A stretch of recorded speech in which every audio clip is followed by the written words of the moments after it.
all of a sudden she screams, I mean, a bloody murder.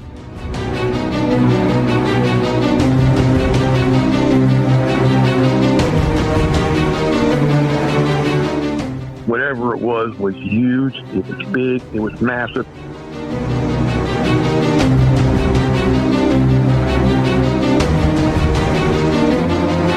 I'm in shock now. It stood up about 8, maybe 9 foot tall. It had to have been every bit of 700 or 800 pounds.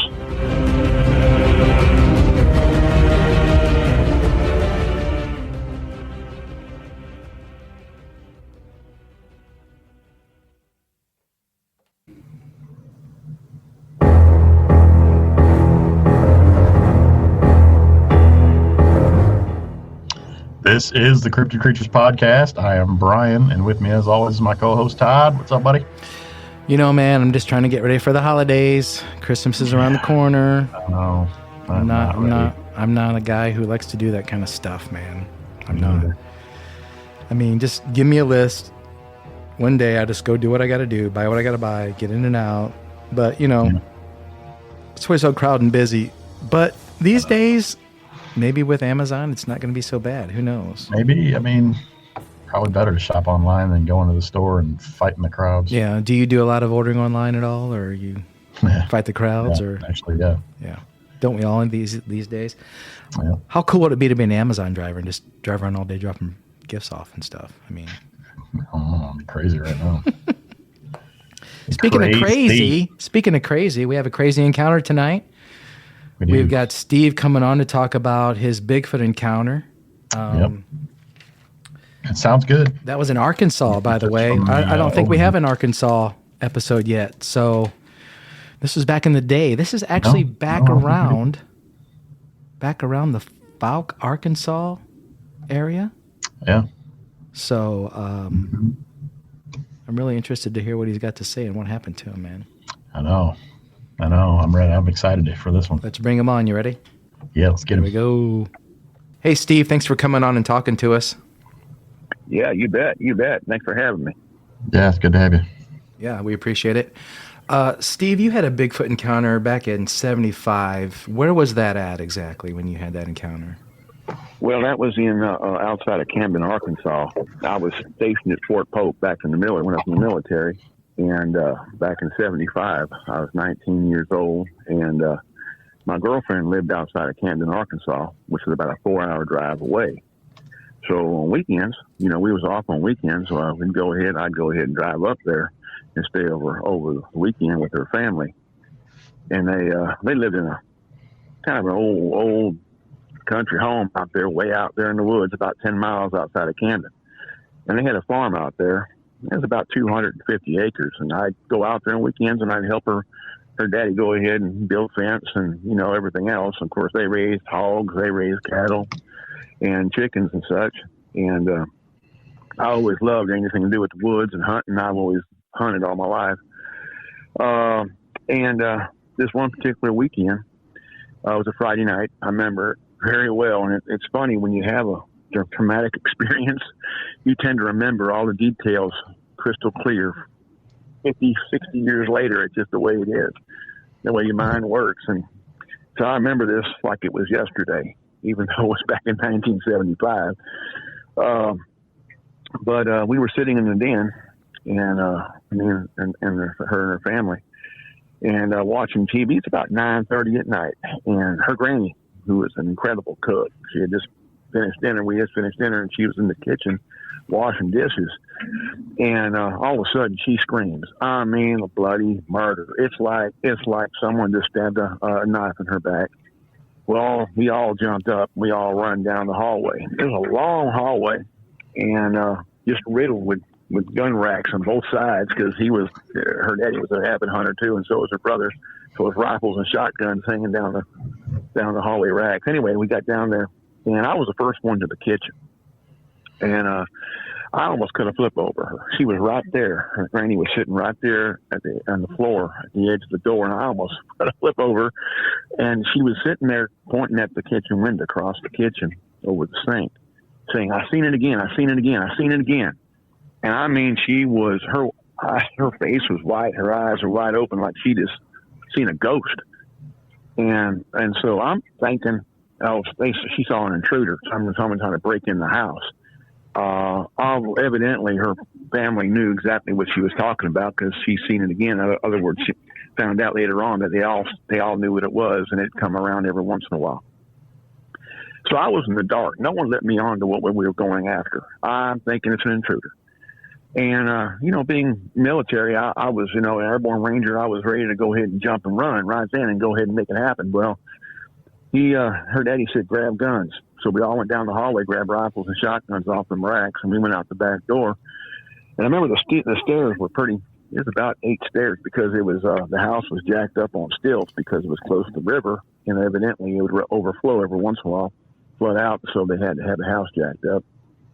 And, we split up. Her 2 brothers went to the right. Me and her daddy went to the left. And of course, her and her mama stayed in with her granny. Go ahead and tend to her because she was pretty shook up.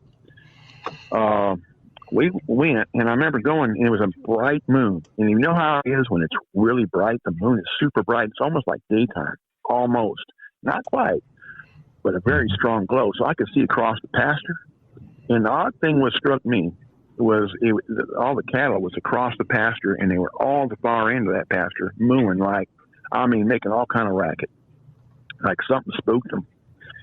What really got me on edge was the 3 blue ticks he had. He had 3 blue hounds he hunted with. They were hunkered down under the house, and they were scared to death. Now, this is where I started thinking in my mind, my military mind, if I'm after an intruder, them blue ticks be all over him. You'd hear them going through the woods like crazy, running after him. Why are they scared? What spooked them? That's, made them crawl into the house. So now I'm still, he hasn't told me nothing. We're going, out to the corner of the pasture where there's about a 50-acre swamp over there. And we're heading that way. We almost got to the fence post, and the stench, this smell, was like something dead. Something died between that and strong piss. And I hate to say it like that, but that's the best way I can describe it.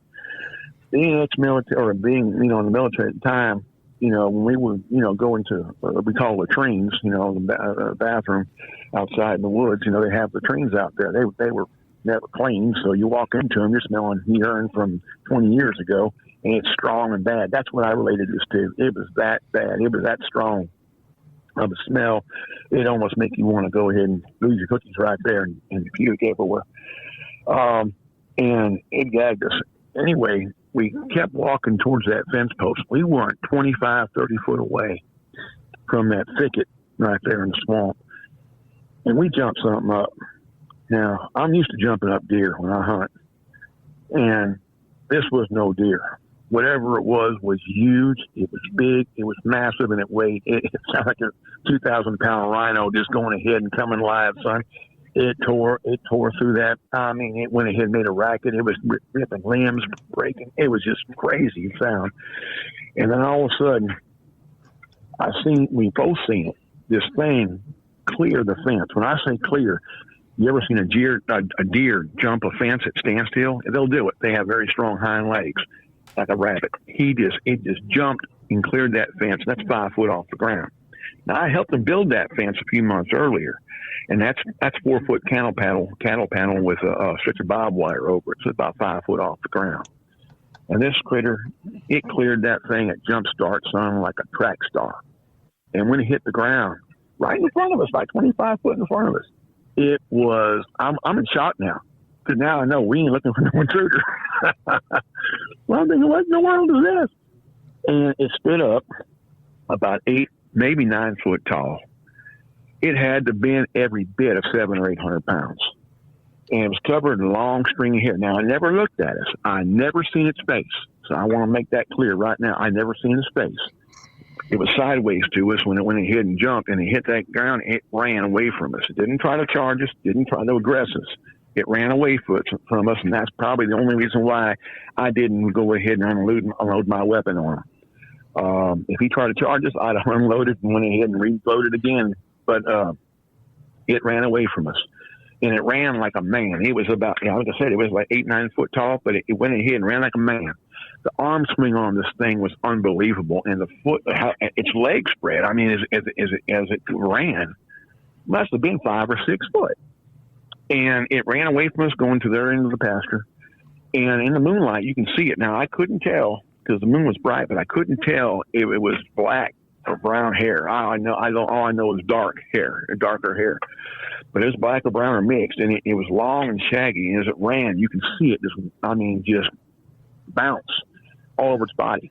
But it made it. And in my mind, I want you to understand. In my mind, I'm thinking, is this a bear?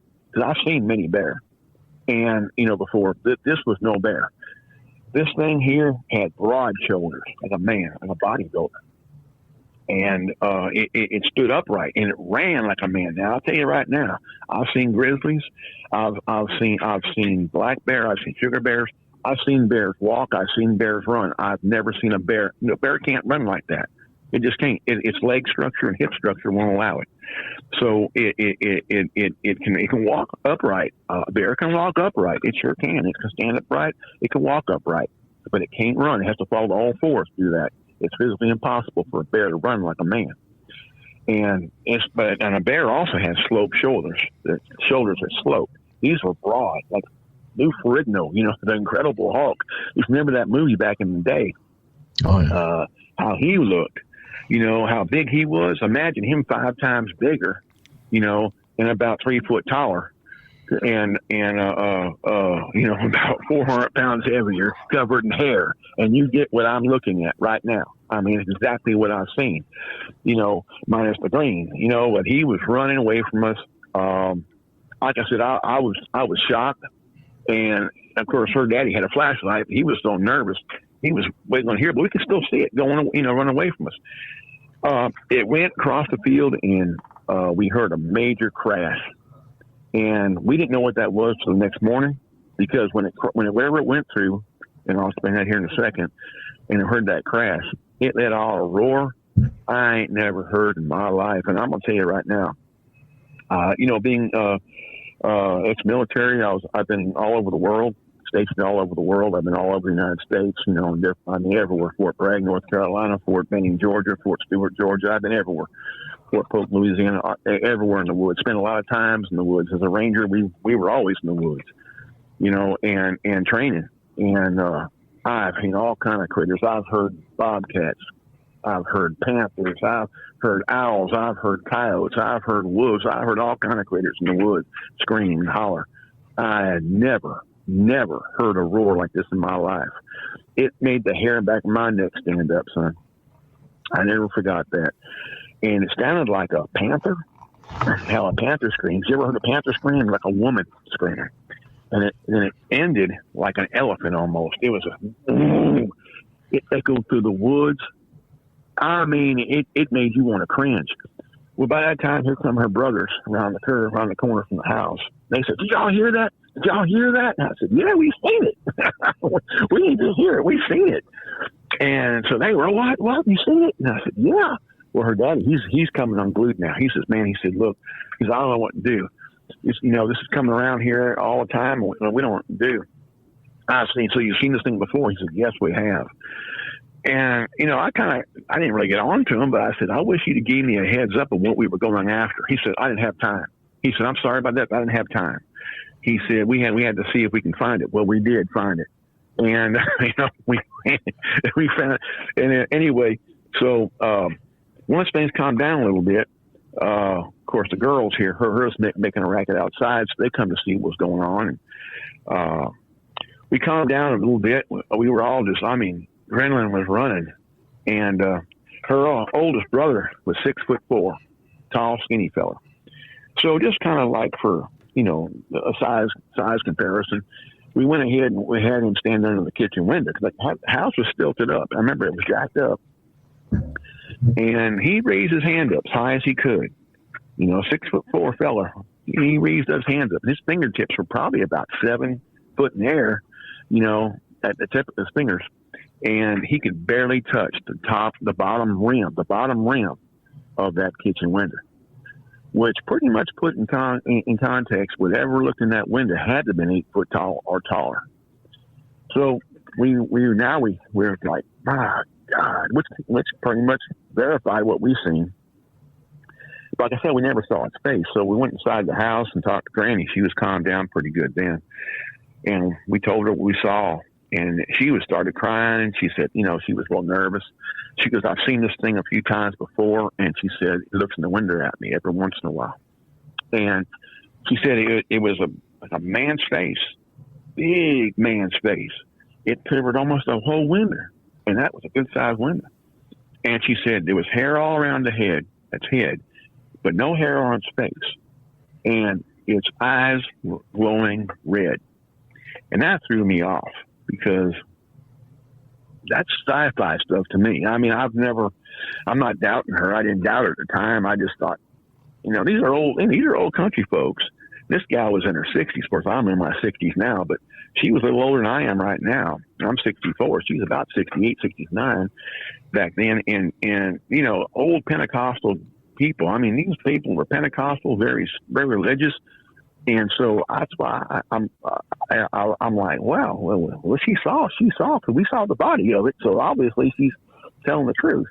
But I just had a hard time believing, red glowing eyes. And I've heard that from other people before. And I just don't understand that because that's like vampires or something, right? Yeah. Until a few years ago, I was watching Discovery Channel, and they were deep sea investigating critters in the deep sea and everything. And the narrator was telling they had a sub go down about 12,000 foot out in the ocean, and they were looking at these sea creatures down there. They, been discovered, and this and that, and everything else. And it was deep, pitch black down there, and these fish. And it showed them. They showed the video from these subs, these fish, and they were strange looking fish. But then they were shooting red beams of light out their eyes through the darkness. And the narrator explained that. He said they developed a sense or a means of seeing. I guess that's their visual through the darkness, and being able to find food and whatever, such. But when it showed their eyes, they were glowing red. And the narrator said, these creatures developed this kind of this thing, so it's real. This is actually real. And he said, and the fact that sea creatures can develop this kind of ability, who's to say that land-based creatures can't as well? And that kind of concreted in everything Granny said, by this red glowing eyes. It answered a big question to me of why these things have glowing eyes. Maybe they have that same ability. They can see in the darkness. Perhaps that's maybe what it was, but it answered a big question for me right there. I think you're right, Steve. I think they can see in the dark. I think that's why they have the red glowing eyes. They have that night vision that some animals have. Not very many, but a lot. Some do. And I think these guys can basically see in the dark as good as we can see during the day. Oh, I agree. And the next day I pulled a recon, and when I was there in the field, remember I told you about that crash when they ran across that field. When we built that fence, that cattle panel fence, we also built a cattle gate, for him to pull his tractor through and such. And so that cattle gate was built out of 2x6s, oak wood. Now, if you know anything about oak wood, oak is very heavy and a very strong wood. All right. This thing busted through that gate and splintered them 2x6s oak wood. It splintered them like a D9 dozer going full throttle through their thing. It went ahead and had no mercy on it. Not only that, but when we set that fence post down, the corner post made about 10 foot from that cattle gate. And the corner post made of old telephone poles. They were ripped down, and then we sunk them down in the ground about 6 foot. It didn't break it. But when it went through that gate, the force of that power of that critter going through that gate and shattering like it did, pulled that corner post over. And if you understand the kind of power it took to do something like that, that's some power. And so we went on and kind of, tracked where it went through. After that, it went through this other thicket. And it was nothing but big, thick sawtooth briars. I mean, we call them wait a minute lines in the military, because when you went to those things in the military, they grab a hold of you and say, wait a minute, you ain't going nowhere. So, it was bad thick, but it went right to them, and it went on. We looked at the footprints coming across the pasture. And of course, I don't recall seeing toes. I remember we saw the footprints. They were about 17, 18 inches long. And you can see it resembled a foot because it stomped down in that wet soil on that grass. But it just, I mean, they were like about maybe almost 6.5 foot apart. So you can tell the stride in this thing was unbelievable. That was one of the questions I had for you is, did you guys go back and find footprints? Yeah. But it sounds like you did. Yeah. We pulled that recon. We kind of went back and kind of seen, look. Now, we went back to the original fence also where it was in that swamp. Because now, like I said, in that far side of the swamp, when we first jumped it up, it was, it's pretty thick swamp right there. Well, that fence over there, went over there, and that barbed wire wasn't touched. There was no hair on it, nothing. It cleared that 5-foot fence. So it is, again, in relation to the size of this thing. All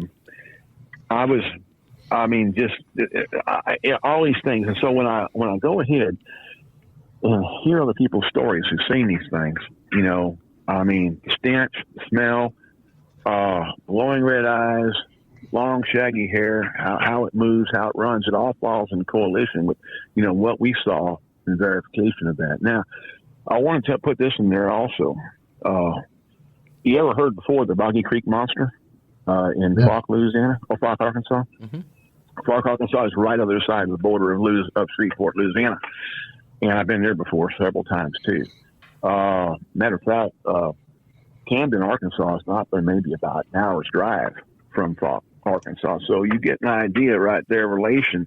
Was this the same creature? I don't know. Maybe, maybe not. Maybe it's a relation to it or something, or maybe, they're seen everywhere. But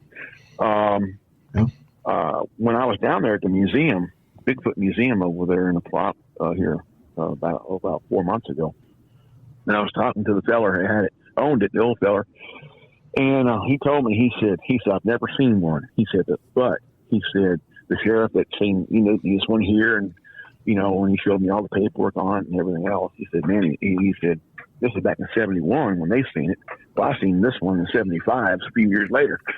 But he said that he had a recording of one. He was out in the woods, and he said he got a recording of it. And he said, you want to hear it? And I said, well, sure. And I heard that. And let me tell you something. This is just 4 months ago. And 46 years later, son, the hair in the back of my neck stood up again. It was exactly the same scream as I heard. Wow. And I had chills. And I told him my story, and he said, oh, we need to put this around here. I said, well, I said, look, I didn't talk about it a whole lot because the family I stayed with over there, my girlfriend's family, they asked me, please don't talk about it because this is something that they didn't want to get laughed at, back in the 70s, you mentioned something like this, people laugh at you, think you're crazy. And they had a standing in the community, they didn't want to go ahead and ruin that. So they didn't want to talk about it. I respected that. So when I went back to compound, back to post, I never talked about it, and until recently. And the first time I did talk about it, of course, being married and my wife here back in 84, I stayed here in Louisiana. I'm originally from Southern California. And, but I've been out here forever. What part of California are you from? From Canoga Park, California, San Fernando Valley. Okay. And I was born and raised out there. And, of course, when I was in the military, Uncle Sam decided to send me everywhere else. And I ended up settling here in Louisiana after I came. I love Louisiana. I fell in love with it when I was stationed here at Fort Polk. So when I came back from overseas, out of the military, I went ahead and stayed here and met my wife. And in 84, we got married. And we moved right here on this hill in the middle of the woods where we are right now. I've been here ever since. And but anyway, her uncle, we hunted together for years. And this old feller, he knew these woods really well. Well, so one day I said, Uncle Lewis, how about we go ahead and hunt over here, Anacoca Swamp. And He said, "Oh no, I don't go there. You want to go there, you go by yourself, but I ain't going there." And I thought, well, it is kind of rough terrain. I said, and he said, "No, it ain't that." He said, "I've seen something there that scared the hell out of me, and I ain't never going back." And so I kind of got curious, and I said, "You don't mind telling me?" He said, "I want to talk about it." I didn't question it, old man. But later on that day, we sat down and had coffee on the porch, and he opened up. How old were you when he told you this? Long after my experience. Okay. This is back about, let me see, Lewis passed away about 8 years ago, so this is about 13, 14 years ago. Okay. Him and a good friend of his named Milton Hickenbottom, who I know very well. He's passed away now, too, but his sons are very good friends of mine. We've hunted together for years. And both of them was out there on Anacoca Swamp. Now, when he was out there, when this experience happened for them, this happened back in the 50s. And that's how bad it scared that old man. He wouldn't go back there since then, and Milton either. But anyway, they was out there, and they were squirrel hunting. And across the creek, they went ahead and seen something standing up pretty tall, covered in hair, looking at him and roaring. And he said, "Look, a man in long black hair, tall, big man, roaring at him from a sandbar." And he was reached up and grabbed a hold of a limb coming off the bluff. So it turned around and it walked off, and it stepped up on the bluff and walked off, he said. And they waited a few minutes. And him and Milton crossed that creek, went down and kind of see, and they said the footprints were huge in that sand. But it stepped up on that bluff. That bluff was about 6 foot in the air. So he said it had to have been a monster of a fella to go ahead and step up like that, And looking at the limb to come off that bluff, he said it was up about 12 foot in the air. So that thing had to have been 10 foot tall to reach up and grab that limb. So it just scared the fire out of him. I mean, when it roared at him and that kind of thing, when they seen it, that scared them, both of them fellas so bad they never went back there again. And I know, so I kind of asked, Brian and Ricky, Milton's sons, when we were hunting together about it, and they said, "Yeah, Daddy talked about that, and he never went back there since then." And I said, "Well, Lewis, the same way." And so we never hunted over there. We never. I've gone there a few times without them, but I've never seen anything over there. And I live out in the woods here in Louisiana. I live on a hill, and there's 5 miles through the swamp out my back door to the next house. So I hunt all through here. I've never seen a Bigfoot out here. Now, he has, and of course my brother-in-law has too, not too far from here. And there's been a lot of sightings around Sabine, which is not far from here. So, but I've never seen one out here. I figured I would, much as I'm in the woods, but I never have. But my experience happened in Arkansas. But I'm here to tell you, and I've told folks this. I said, look, you can believe it, you cannot believe it, but I'm going to tell you this right now. Something's out there. There's something out there. It's big, it's powerful, and it's living, and it's real. Now, you can call it Bigfoot, you can call it Sasquatch, you can call it a clown, whatever you want to call it. But nothing changes the fact it's there, and it's real. And all my life, when I seen it when I was 19 years old in Arkansas, and I'm 64 now, and I'm retired law enforcement. After I come out of the military, I went into law enforcement. My career was in that. I retired here a couple of years ago from law enforcement. And, I've in my career in law enforcement, I have talked to a couple of people that have seen them and reported sightings and everything else. So, I've always, believed them. Because I know what I saw. I can't deny it. And, so science is finding these things all the time that exist that we thought was, extinct millions of years ago, and we're finding them alive and well today. It can be anything now, but here's something I want to throw in the mix. And I've been asked this question several times by very skeptical people. How does this thing avoid contact? Why ain't it seen it? Caught on cameras and such, on hunting cameras and such like that. And I have a good answer for that. You're talking about a being. Let's put this in perspective. A being that's got human, characteristics to it. So therefore, it can reason, it can think. It's got also a sixth sense, evidently, that an animal would have, because it's got the cunning of a deer, the speed of a deer, the cunning of a bobcat or a panther, so it can move extremely fast. But it understands how to camo, because I know deer hunting.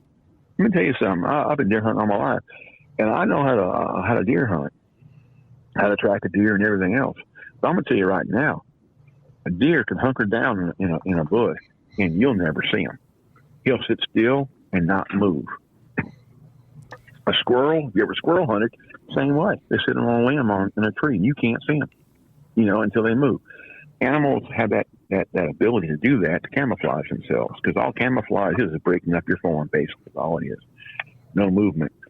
And so that's that's why he senses. He can see. Obviously, he can see. He can tell these scammers are there, and he avoids them.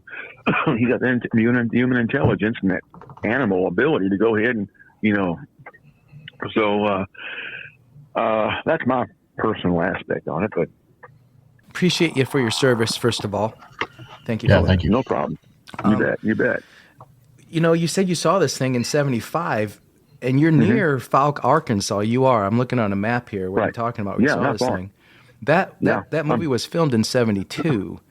I'm not sure when the incidences actually happened, if they were 60s or right at 1970 or what, but it's a pretty good possibility. He told me 71, yeah. Okay. Yeah.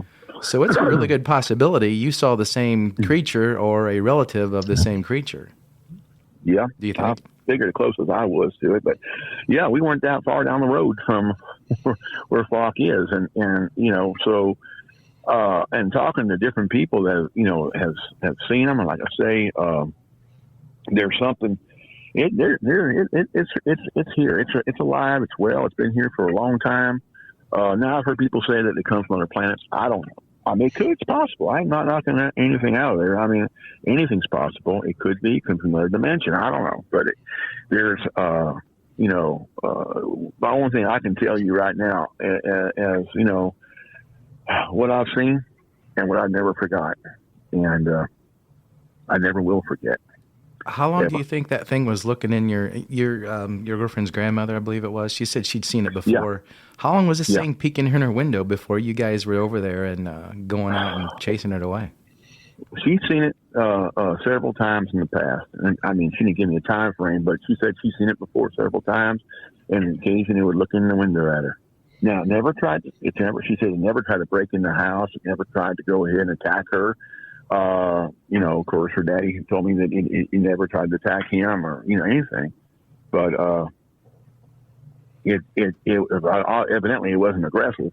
It was just curious, I reckon.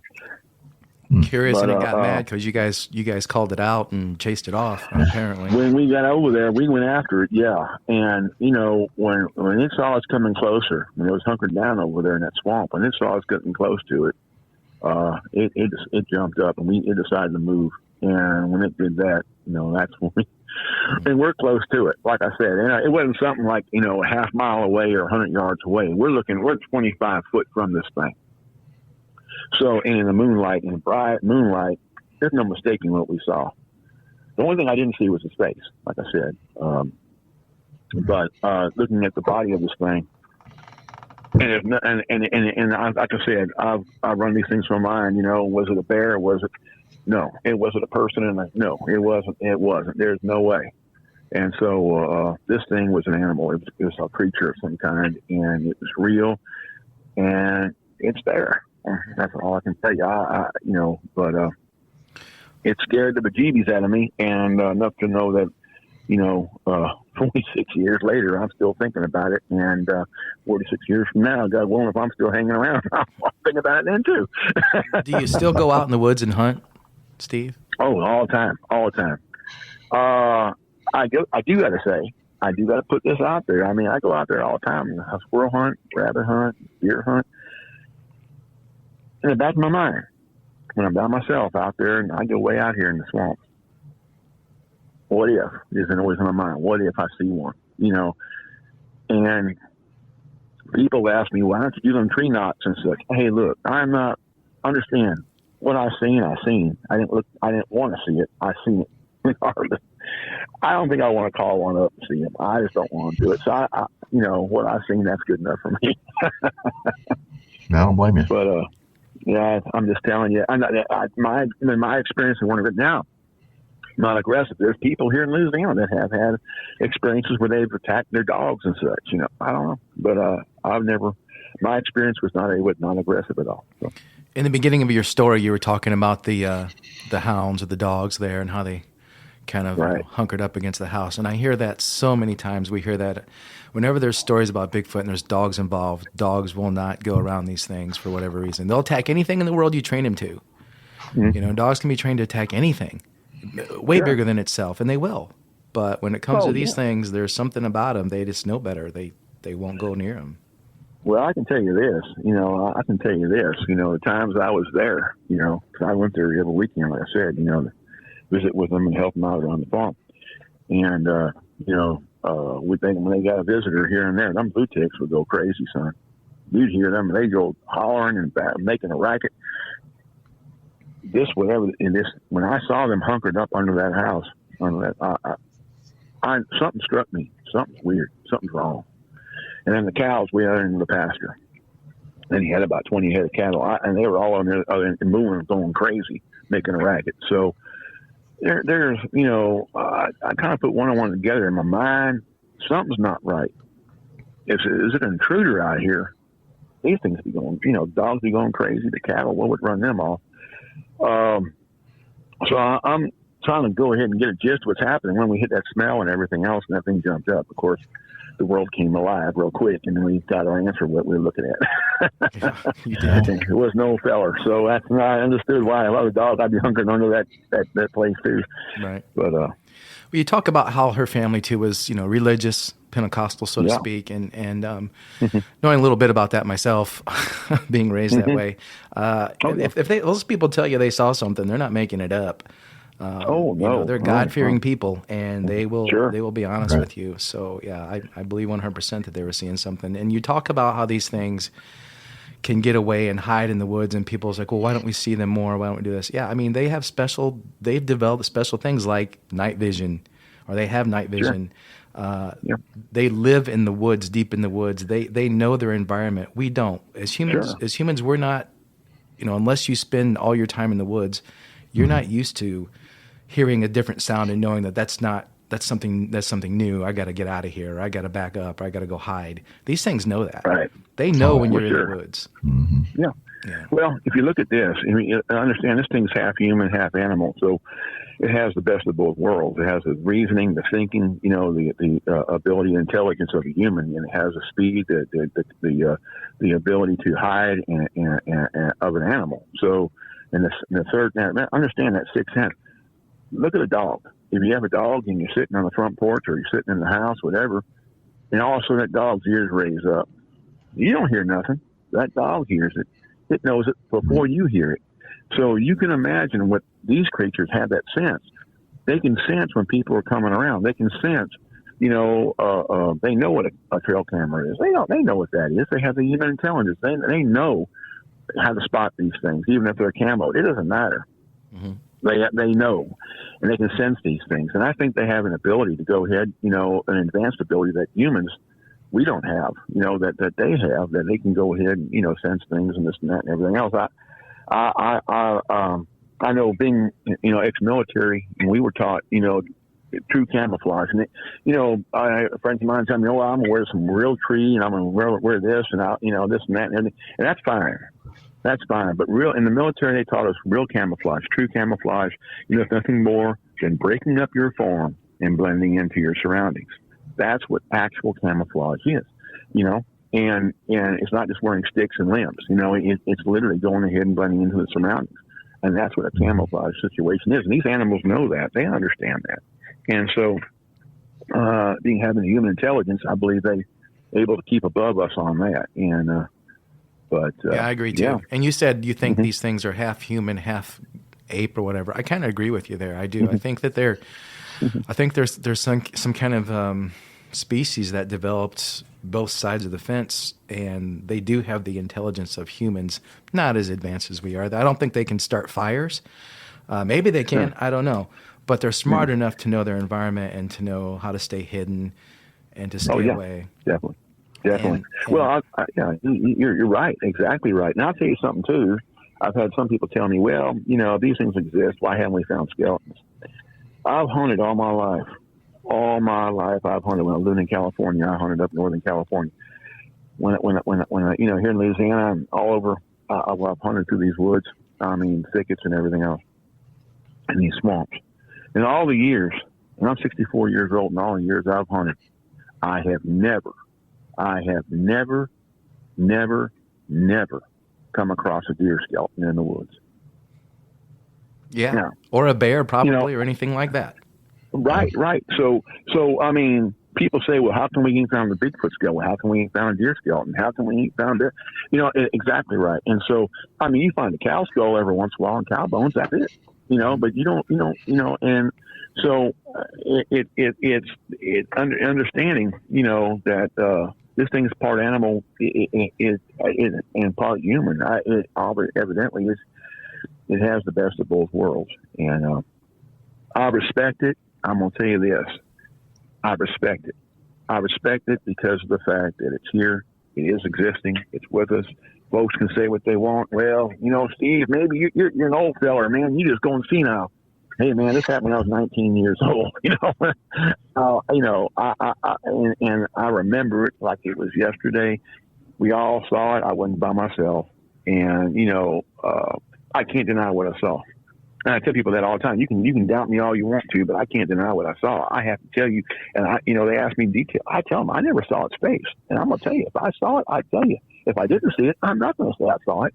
I did not see its face. Right. I saw its body. It ran away from me. And ran away from us. And I can just describe to you what I saw. So. Well, we believe you, and I'm sure that the people listening to this episode are going to believe you. And to those people who say, well, why can't you find a body? Why can't you find a skeleton? I say this. Go out in the woods and find me a bear skeleton and bring it back to me. And then I'll let you say that, hey, maybe these things aren't real. Find me any part of a bear skeleton that you can. And they know that bears are abundant out there. Go find a bear skeleton. That's it. Sure. Just bring me some bone back from a bear, and then we'll sit down and we'll discuss about how maybe there's not, these things. And being the nature that they are, part human, so to speak, if they are, they're not going to just leave their dead laying around anywhere. They're going to do something with them. They're going to dispose of them some way. I don't know if they eat their dead. I don't know if they bury them. I don't know if they go down deep in caves. I don't know what they do, but they're not just going to be. They travel in family groups. They're not loners. Right. When there's one around, there's probably another one around too. They know when something happens to it. The only way you're going to get a body or find a skeleton is if someone puts one down right then and there, and there's enough guys around to keep the other ones at bay, to do something with the body, blah, blah, blah. Then the government finds out, then they step in, and then it's over. I mean, well, that's my I'm going to tell you this. I agree with you on that, but I'll tell you this, too, when it comes to the government. I've had a lot of dealings with that in the military. I heard things from high rank when I was in the military, and, in my MOS, and it things that were, didn't make any sense, but, there's things out there that's real. I know when I was overseas, we had a new BC, new battalion commander, come from the Pentagon. He had 1 year left to retire, full word colonel. And we had an NCO meeting. I never forgot this. This was back in the 70s. And we were sitting there with him and talking. One of the NCOs had asked him, he said, Colonel, he said, you worked at the Pentagon? He said, yeah, for several years. He said, you didn't hear about anything about UFOs? And we all started laughing, and that kind of thing. And he kind of looked over. He said, let me explain something to you. He said, anything that happens in the Pentagon is not to leave the walls of the Pentagon. He said, now, I'm not going to sit here and tell you that UFOs exist. I remember these words very well. He said, but I'm not going to tell you UFOs don't exist. And he said, I'll leave it to your imagination to decide.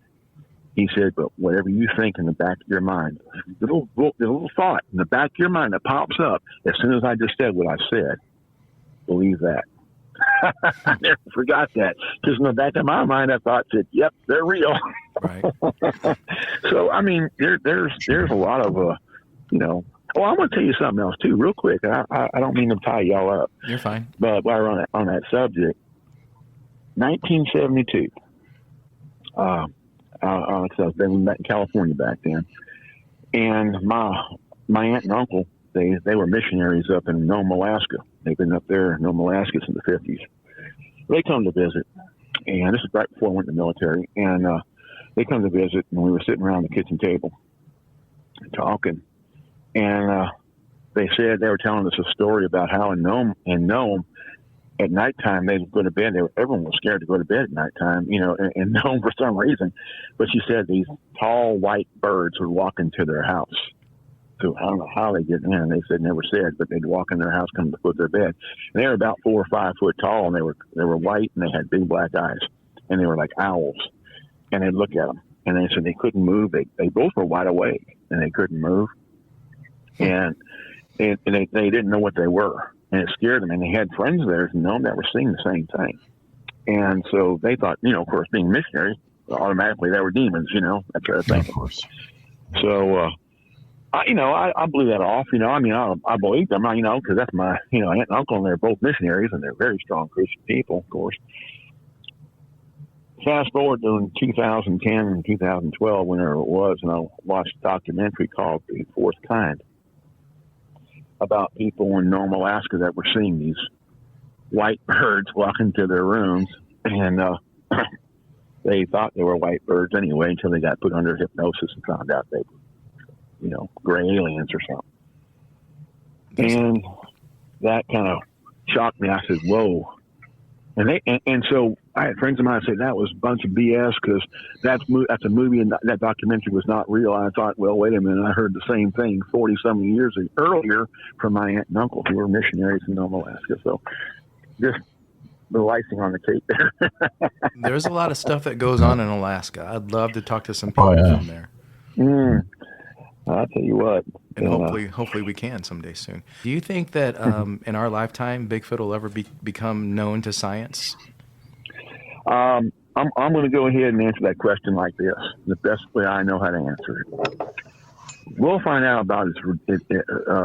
It'll come to public knowledge when the U.S. government decides it's time. Yeah. I guess that's the best way to answer. I guess my question is: do you think the government will ever tell us that Bigfoot's real? Well, will they? Look how the UFO thing is coming out right now. So I believe, yeah, the truth always finds a way out. Even with the internet today, and you got social media, people are able to go ahead and come out and really tell a lot of things happen. I think the government knew that was going to happen once they put, you know, Facebook together and they put together social media. They knew the truth was going to come out. People were going to start doing whistleblowers are coming forward.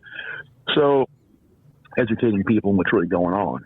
And so I think sooner or later it's going to happen. But like right now, I mean, if you look at the X-15, you know, jet, for years it was, you know, people, the military said, oh, people are crazy. That doesn't exist. And all of a sudden, a few years ago, you know, they come out and say, oh, here it is. So, yeah, I mean, that's basic government cover-up. They're going to go ahead and cover the truth up till it's the time for them. They figure they're going to go ahead and let people know. But I think it'll happen when they decide. Yeah. Good way to answer it. Me too. Yeah, that's probably right. Well, we thank you for coming on and sharing your story and talking to us, Steve. I appreciate y'all having me. Thanks for taking the time. Yep. Yes, sir. Thank you very much. You see anything else down there? You're out hunting and something happens, get a hold of us and let us know. Yeah, for sure. You got that right, and I will. And again, you know, I appreciate the opportunity. This old fella here appreciates the opportunity to go ahead and kind of get this off my chest after so many years. We're happy to let you do that, man. Trust me. We're happy to let you do that. And we're glad you came on our show and did that. So appreciate y'all. Thank you very much. All right, Steve, you take care. All right, Steve. Thanks. Y'all too. All right. Bye-bye.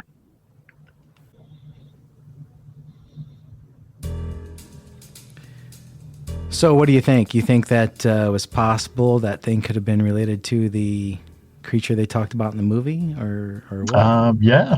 I mean, he was close. I mean, that animal could have went back and forth, between states. It was right on the edge. So, yeah. I got to admit, I've never watched that movie. I haven't either, and I'm embarrassed to say that because I am too. It's always cited as one of the big Bigfoot movies. Right. Well, it's so old. It's so old. It's older than us. It's old as we are, for God's sakes. Why would we want to watch anything like that? I mean, Jesus. I don't like looking at myself in the mirror every day, let alone. I know. I don't like 51. I don't know what I'm looking at.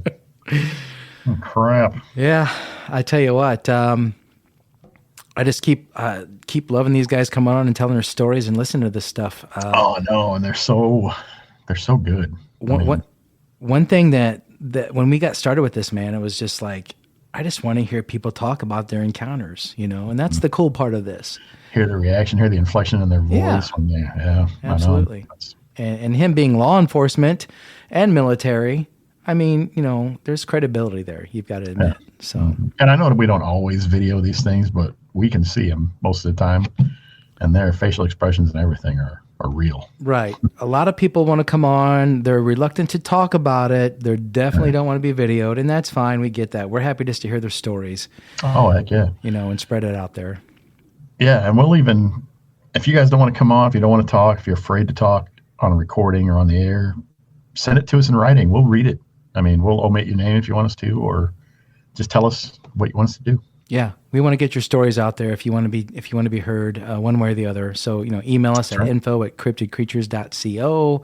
Get a hold of us on Facebook or Twitter or YouTube. Instagram. We are Cryptid Creatures, as you know, as you're listening to. So just reach out to us. We're out there. So feel free to get in touch and let us know, guys.